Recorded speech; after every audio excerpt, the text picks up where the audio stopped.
The other incident involved, you will recall that during the Class 2 100 meters yesterday, there was an incident between a Kingston College and a Calabar athlete.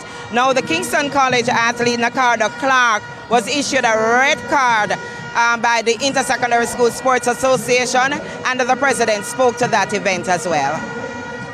After the race was completed, the athlete who was impeded he initiated an altercation with the athlete who impeded him. As a result of that, the track referee took the decision that both athletes would be disqualified from the results of the 100 meters Class 2 boys, with the Calabar athlete being disqualified for impeding the Kingston College athlete, and the Kingston College athlete being red carded for the unsportsmanlike behavior he displayed at the end of the race.